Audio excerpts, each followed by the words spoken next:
Jadi kalau orang yang berlatih di bela diri di merpati putih itu, oke, terima kasih. Selamat pagi. Sekarang saya bersama Mas Monco Australia sama Mas Anton. Kita akan membicarakan hari ini adalah bagaimana suatu teknik dari merpati putih untuk menjadi suatu gerak naluri. Untuk orang karate gerakannya jelas, orang taekwondo gerakannya jelas, orang perguruan apa gerakannya khas gitu kan. Nah untuk merpati putih itu juga mesti memiliki suatu gerakan yang khas. Sekarang kita akan mungkin bicaranya nanti belakangan. Sekarang kita akan coba untuk langsung ke prakteknya gimana. Untuk sementara kita akan dijelaskan dulu oleh Mas Anton. Gimana Mas Anton? Apa itu? Untuk melatih naluri itu sebenarnya gimana? Langsung pakai gerakan aja. Kalau melatih naluri pertama itu harus penguasaan gerak dasar itu sudah menjadi pakem. Oke, gerak dasar. Seperti kuda tengah. Kuda tengah. Ya. Oke. Nah ini posisinya berarti sudah bukan naluri. Kenapa? Karena dipikir. Iya. Coba. Kalau namanya sudah posisi kuda tengah ya siap. Gitu. Jadi enggak tengah. Bukan. Namanya sudah naluri. Sudah pasang siap. Dan benar. Tidak ada bergerak apapun. Kalau masuk ke kuda depan langsung masak. Siap. Gitu. Iya. Otomatis. Nah, begitu juga pada kita saat bergerak. Ini yang pertama kan yang diajarkan pertama. Masih sekali di nomor setengah ya. Iya. Yang diajarkan pertama kali gerak dasar dulu yang betul-betul paham. Seperti apa sih yang namanya leye? Artinya gerak dasar itu artinya rendah atau benar atau katakanlah belakang gitu. Kan gini. Apakah yang ini harus ditata dulu benar dulu? Iya, Gini, iya. gitu kan. Terus kalau itu gimana? Yang dimaksud dengan benar gimana? Nah, pada saat ini supaya nanti pas lagi gerak naluri nggak begini gayanya, begini, nggak begitu. Iya. Gimana? kalau Mas Monjo seperti apa? Sejarahnya dulu mendingan diceritain. Nanti yang nonton bingung naluri itu apa. Ya, coba. Jadi salah satu uniknya merpati putih dibanding kenapa saya ini tertarik di merpati putih adalah kita punya ada dua metode yang harus dilatih bersamaan. Metode pertama adalah seperti yang sudah dikenal oleh semua bela diri yang kita sebut melatih muscle memory. Muscle memory. Melatih gerak. Iya, melatih Jadi gerak. kita merekam gerak ke foto. Nah, tapi kita di merpati putih punya yang namanya dulu istilahnya itu penghayatan, bukan naluri. Coba maksudnya. Jadi Apakah kita gini terus dihayati? Maksudnya benar. Jadi tenang Mas. Sabar. Ya. Jadi ada gerak yang disebut motorik, kita melatih gerak motorik. Penghayatan itu adalah merekam gerak ke alam bawah sadar. Jadi ini kaitannya nanti ke pernapasan kita. merekam ke alam bawah sadar. Iya. Jadi basicnya sama, basicnya harus gerak dasarnya memang harus gitu. Nah, melatihnya harus nggak bisa dipisah-pisah gitu. Sayangnya memang sekarang agak dipisah-pisah gitu loh.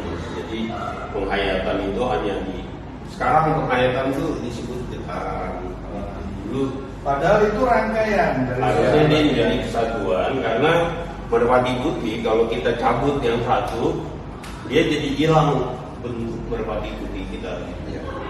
Jadi ini dua-duanya harusnya dari dasar. Sebentar.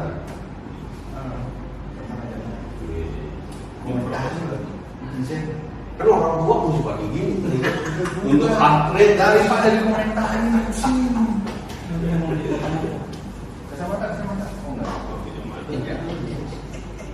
Masih kerekam ya? Kalau Pak Andi kan bisa dipotong. Ya, oke. Nah, jadi ada beda cara ada beda.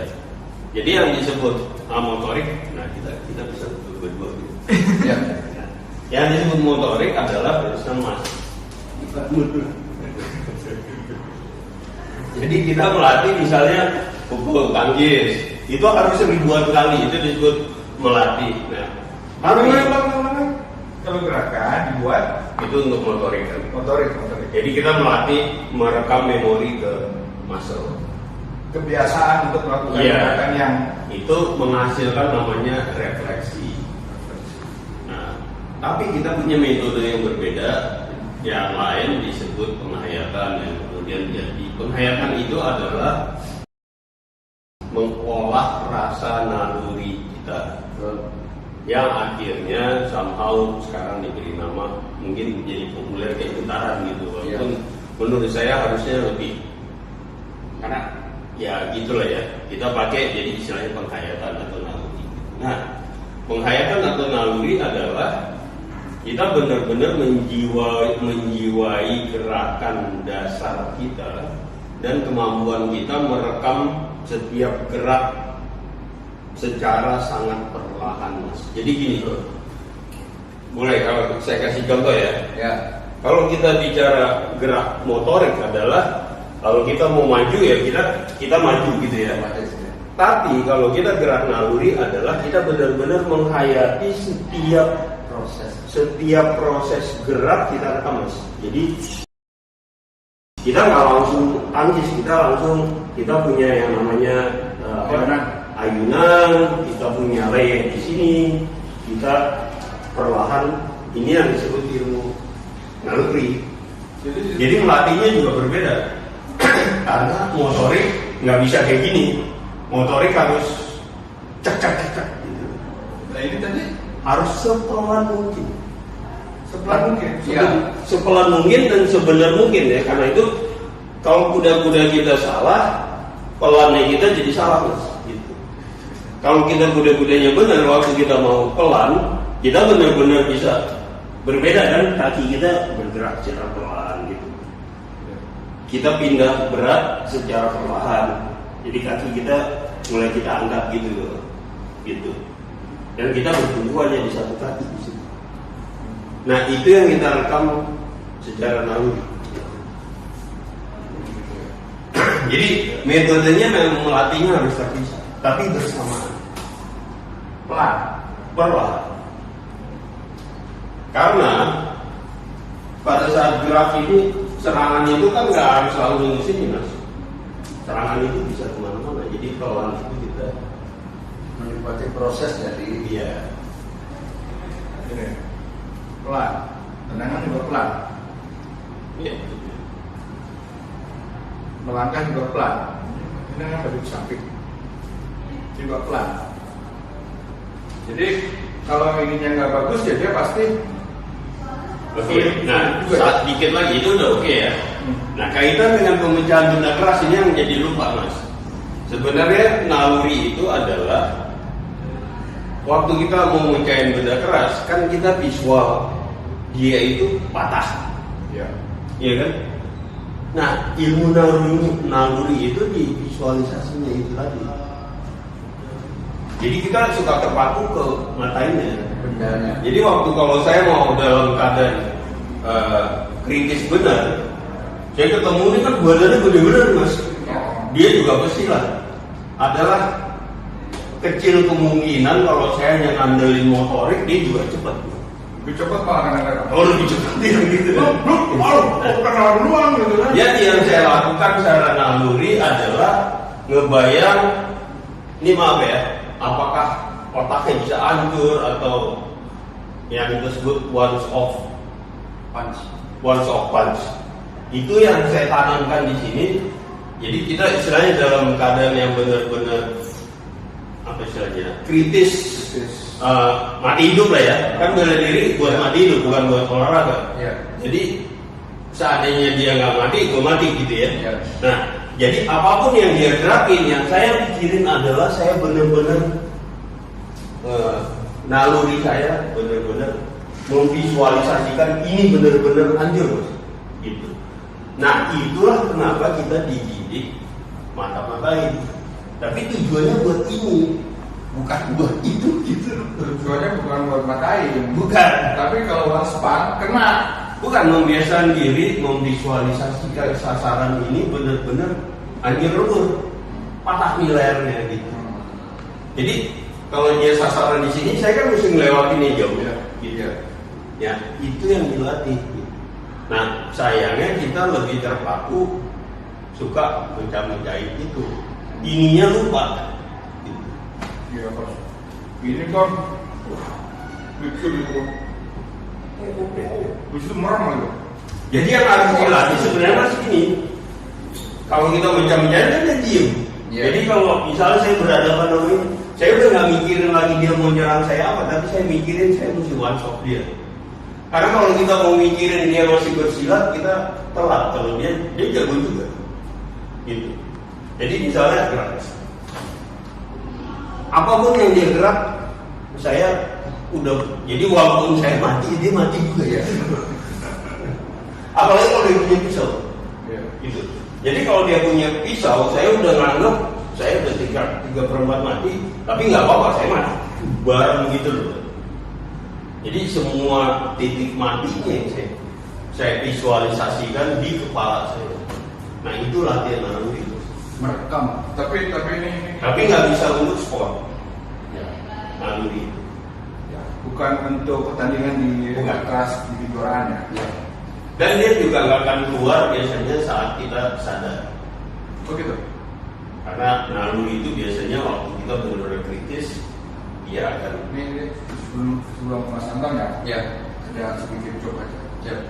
Kalau kita berkonsentrasi pada mata yang tebangan bawah ini doang, Ya. enggak ada masalah yang bawah sini. Lawan juga nggak ada yang diem gitu. Baru tangan kita ngangkat itu kabur. Itu kan nggak ada. Nggak ada. Jadi, harusnya kita berkonsentrasi pada ukuran-ukuran yang jas. Betul kan? Dan gitu, ya kan? Kebasan, jas, muncul, gitu kan? Itu dasarnya FBB. Dasar FBB. Ini kan ya. Ya, gimana Mas Anton? Jadi kalau kita berpikiran saya mukul gimana cara harus patah, sebenarnya bukan di situ. Tapi sebenarnya membayangkan gimana posisinya yang Iya. dibilang tadi, bukan gimana cara patah, tapi bagaimana caranya pada saat kita melakukan benturan nanti Iya, Pak. dia patah. Jadi bukan kita pukul patah, bukan, tapi gimana caranya perjalanan itu sendiri supaya bisa menghadapi lawan itu, nanti lawan itu akan patah. Iya. Seperti ada pemukulan benda keras ini satu. Ini betul yang katakan Mas, bukan gimana cara pukul, bukan, tapi gimana pada saat kita bergerak ini betul-betul sasarannya mana Yang bentuk situ juga, Iya. ada di sana, di sini, Iya. gitu kan? Iya. Jadi membayangkan posisinya bukan di sini. Kita bisa juga menghajar tulang belikat sini, tulang sini, atau leher, atau segala macam dengan betul-betul punya naluri tadi, betul-betul untuk menghancurkan dan langsung Iya. finish. Itu bela diri, Mas. Itu pencak silat. Nah, itu kenapa ada kata-kata pencak dan silat. Pencak itu adalah sebagai pesilat kita menghindarkan hal itu sebenarnya.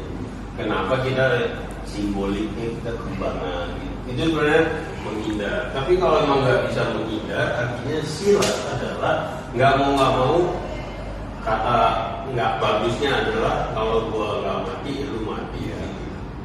Memang harus itu. Gitu. Bahasa Betawinya jual beli. Dulu